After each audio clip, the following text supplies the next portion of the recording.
Hello, I'm Paul Brodie. Mitch behind the cameras. If you haven't subscribed, we ask you to, please. That would be excellent. Thank you.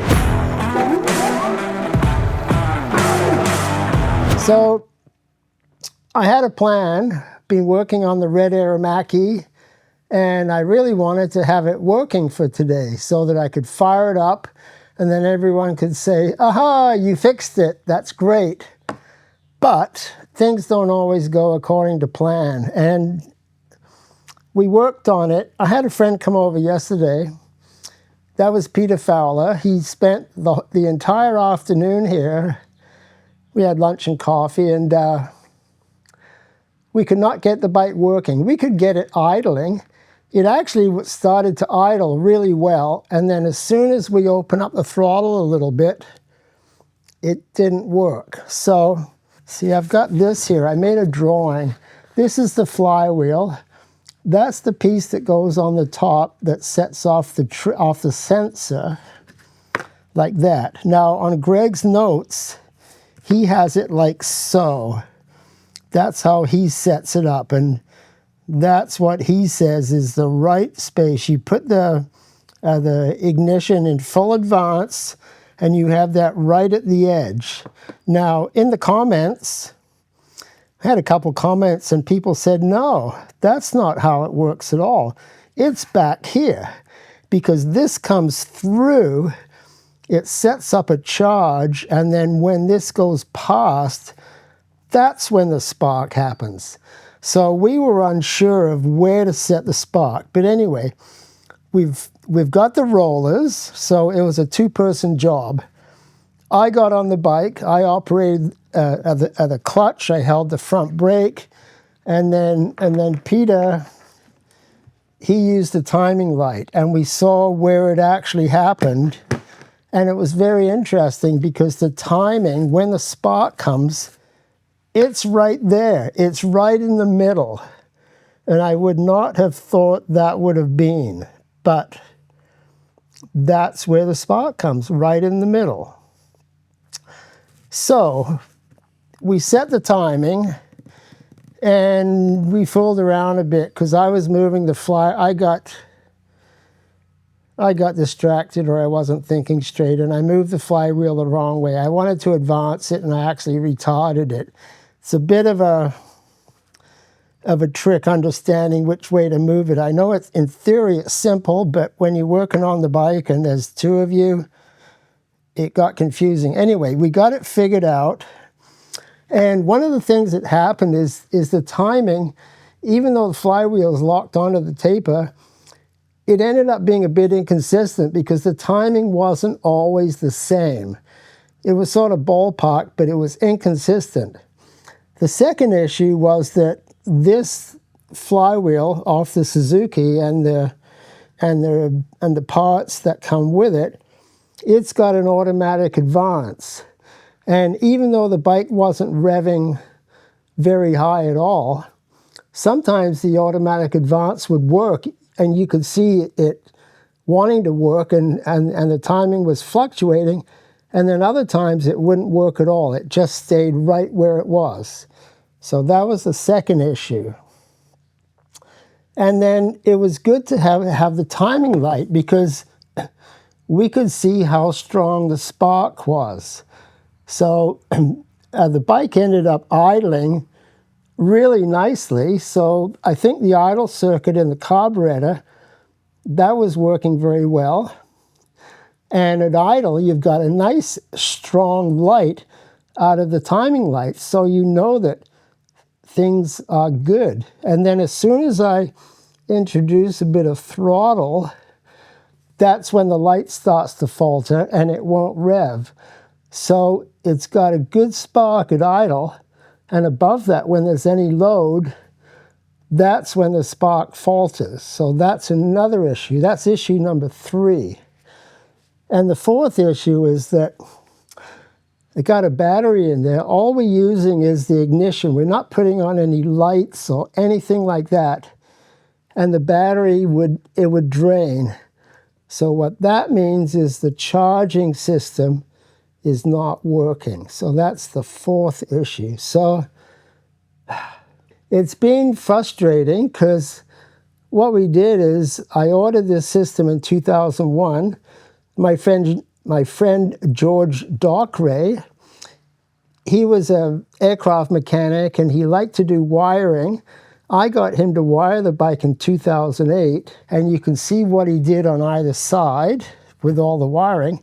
He did a beautiful job. So the bike is wired for this system, and now with all these issues, and it's an old Suzuki, I went on the internet and I looked for an hour, and there's very little information on it. I found a Suzuki GN250 service manual. There is nothing in that manual that talks about this and where it should be.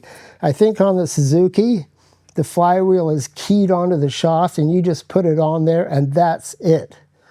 So for all the troubleshooting, you know, I got so many issues here that I think I need another system. But what that means is that I got to redo at least half of the wiring. It's like, ugh. George unfortunately passed away several years ago, so I can't phone him up and say, hey, George, can you come and fix it? Because he was really good with this kind of stuff, and may he rest in peace. So, okay, so we're not going to fire it up. Oh, something else we did. Okay, so I had an extra unit like this, and this goes on the left side of the bike under the seat. And we thought, oh, let's just swap this out. So we swapped it out, and the bike didn't idle as well. It didn't want to start as well. So that was not good either, knowing that a replacement part. I mean, I think that Greg in New Zealand, he was just getting these parts used out of a salvage yard, I think. These parts aren't new. And to find parts now, because I don't think this model ever got sold up in Canada or the US, so I have a bike that doesn't work, and now I have to find another ignition system, I think. Okay, we're going to move on. In my life right now, I'm basically working and trying to get ready 3 motorcycles. There's the red Aermacchi, there's the Tiger Cub, and there's the black Aermacchi. We've gone over the red Aermacchi, so I'll bring you up to speed briefly on the Tiger Cub. It won't take that long. So I had an issue with the clutch, because on the new Kickstarter, it would slip when I pressed down. So I took the clutch apart, and it's got 3 of the plates made out of steel. And I talked to Tom Meller, and he had an issue with one of his clutches on a Triumph. So he went to a friend's house. He borrowed a surface grinder, and he said he just put it on the magnetic chuck, skimmed it, took off the high spots, and it worked perfectly. And I thought, okay, I've got a surface grinder. I can do that. So here's the plates. This is what they look like, and they weren't quite flat. So I put them on the surface table, and I took an auto body hammer, and I tapped them gently, and I got them pretty flat. So I thought, okay, I've done the first stage, so the next stage is the surface grinder. So you can see here how I'm taking off small cuts, and then I flip it over. I won't show you that right now. So I've got a high spot here, so I'm going back and forth, and that's all working fine. And then I move the grinding wheel over here, and I move the grinding wheel 1 thou. A human hair is about 3 thou, so I'm moving it 1/3 of a human hair, which is not much. And I start taking a cut, and what I notice is, as I'm going back and forth, it's taking more and more of a cut. So in a nutshell, what happened, I think there's a surface hardness on here, and when you go through the surface hardness, which is probably only 1 thou or something, it starts to lift up. So it was taking more and more of a cut. Can you see this? This was flat, right? Got enough light there? Look at that. It's amazing how this lifted up. So there's no way that can be fixed. And there's a big ridge there. So this morning I ordered 3 brand new plates out of England. I got in the mail yesterday, I got the first set of piston rings. These are the cast iron ones. I think I have chrome rings in there, but I don't know until I take it apart. And I'm also I got some gasket material. This base gasket is really, really thin. And this gasket material is something like 15 thou. I got 10, I got 15, I got 25. I think I'm going to put a thicker base gasket under here to lower the compression just a little bit. It's got a 9-to-1 piston, but it's very hard to kick over, so that's what's going to happen. So the other bike is the 350 Sprint, SS 350. And I think what we'll do now is I'm going to take off the cylinder head.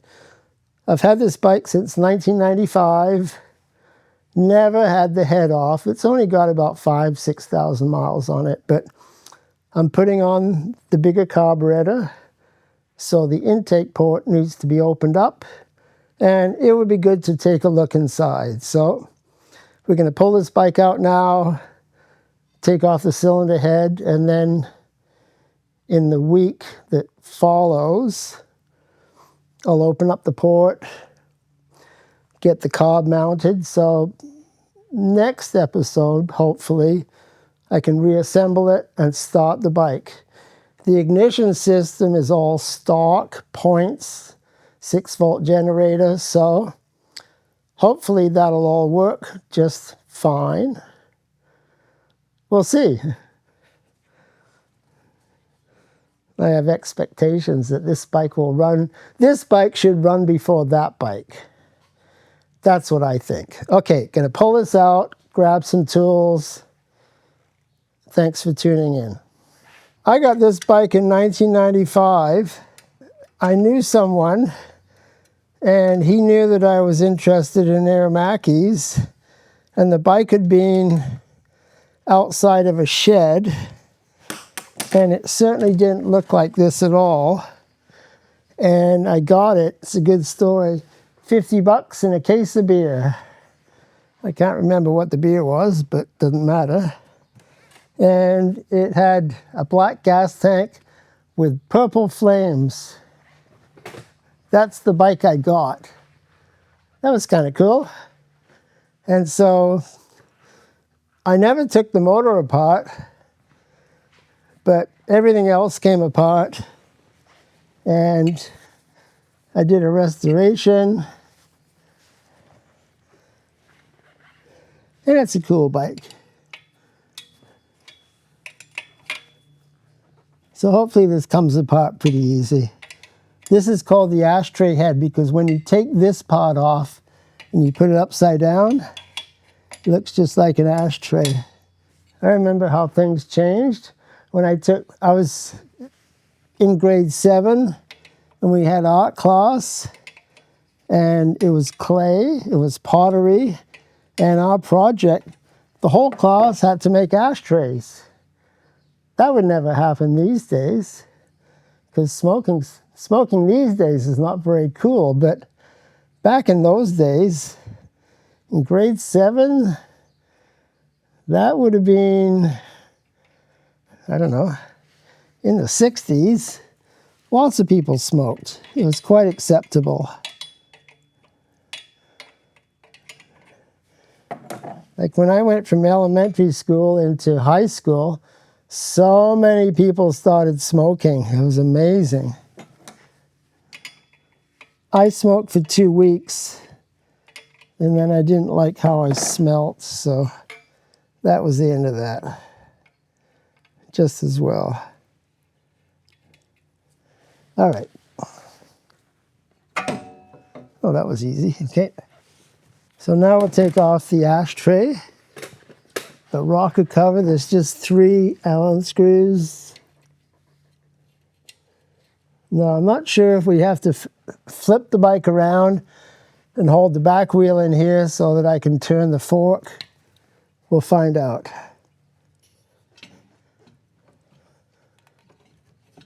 And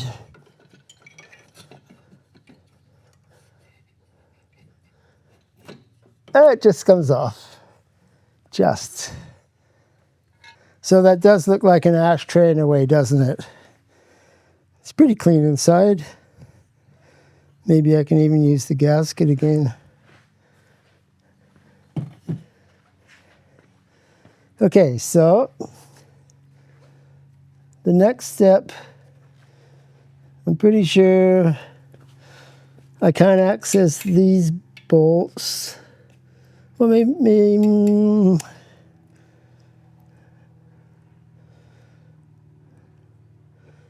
I usually work on the knuckle heads, so this is something different. I don't think there's access to get that. I think I got to take out the rockers. So let's do that. We'll take out the rockers.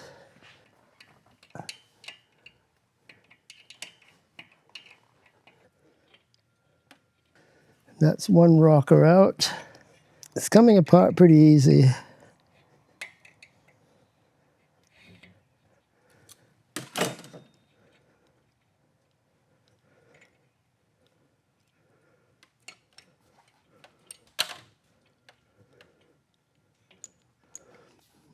Lots of oil in here, which is good.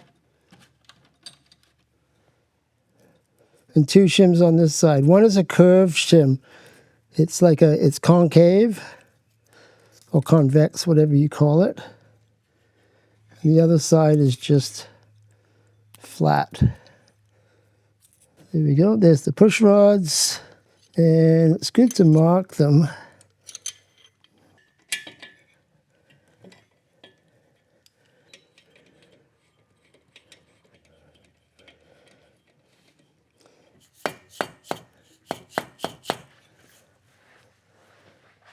I see movement.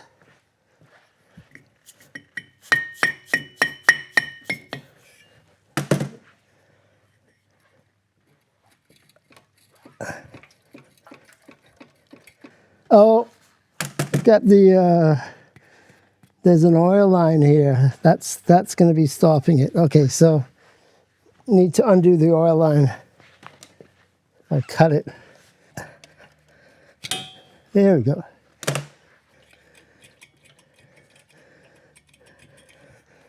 So, will it come off without...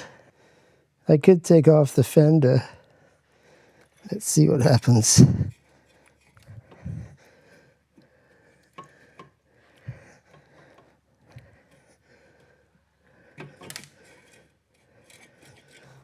I was just talking to Mitch, and he was asking when's the last time I rode this bike, and I think it was last year, and I had the stock carb on it, a Delorto carb, I think a 27 millimeter, and I futz with that carb, and when I would ride down the street, it would surge.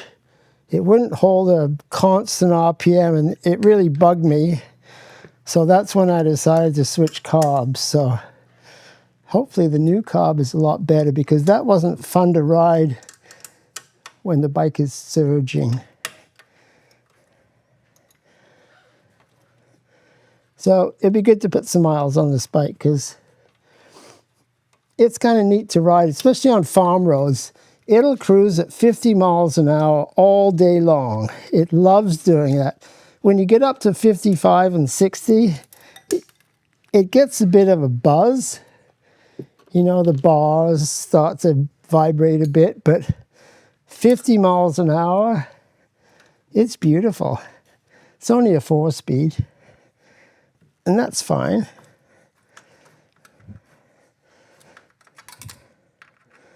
On farm roads, it's nice. It's got these high bars, and they're rubber mounted. Can you see that? That was one of the quirks of this bike, rubber mounted bars. I remember when I was a kid, and a friend of mine, his brother had a 250H, and we thought it was a pretty strange bike, because It had the shifting on the wrong side, the brake on the wrong side, the kickstart on the wrong side, on the left side. It had rubber-mounted bars. And the chain guard, it was way too high, but it was a chain guard. And it was just kind of an odd bike. And then I was riding this other bike, and my friend was on the Sprint, and he went through a set of corners and he was gone, and that really impressed me, how fast the bike went through the corners, and I never forgot that. And then later on, I was 20-something and I went to Europe, and there was a lot of Aermacchis over there because, you know, they were made in Italy, and I started taking photos of them. And that's when I really got an interest in Aermacchis. And then in 1995, I decided that I needed an Aermacchi, so I started my search. And I ended up with, I saw an ad in the paper, and it was a 1973 model, electric start, and I went and looked at it, and I actually left. And then I kept thinking about it because it had the good head on it. It had the knuckle head. So I went back, and I think I paid $120, and I loaded it into my van. That was a tough load into the van because not only was the motor seized, but both wheels were seized, so the bike didn't even roll. Anyway, I got it back to the shop. And then that's when this bike showed up shortly thereafter. So I bought the first one for $120, and then I got this one for $50 and a case of beer. I don't think you can do that anymore. That was back when. And so I ended up having a lot of Aermacchi stuff, and I became known as the Aermacchi guy. And then I got an interest in road racing. And I got introduced to Trev Dealey at Trev Dealey Motorcycles. And he had a 250 road racer in his showroom at the museum. And I thought, I really liked that frame. I had no intention of going road racing at that time. And I thought, I just want to build a frame. So I asked him if he would loan me the bike. It was a big favor to ask. And I said, would you loan me the bike so I could bring it back to my shop and take it all apart, and then I'd make a frame jig, then I'd put it all back together again, and then I would give you back the bike. And he says, well, how long would that take? And of course, you know, me being overly optimistic, I said, I don't know, 3 months? Well, it took something like 8 months. But anyway, he got the bike back, and then I had a frame. And then I started finding parts, and then that's how I ended up road racing. I didn't plan to go road racing. It just kind of happened. Well, this doesn't want to come off. Oh, there's a bolt in there. Huh.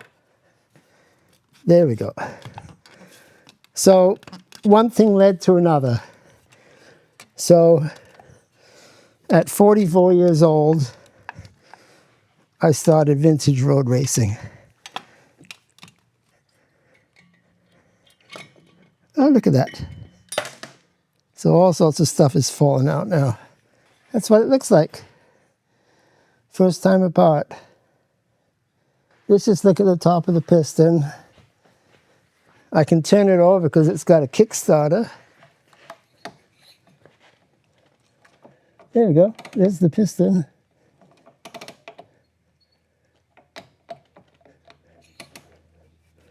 A little bit of carbon on it, as expected. That's our video for today. I hope you enjoyed that. I really thought that we were going to fire up the red one, but looks like the black one's going to beat the red one to the firing. And Mitch and I like coffees. If you buy us coffees, that helps a lot. Please subscribe. Tell your friends. We'll talk to you next time. Thanks for tuning in.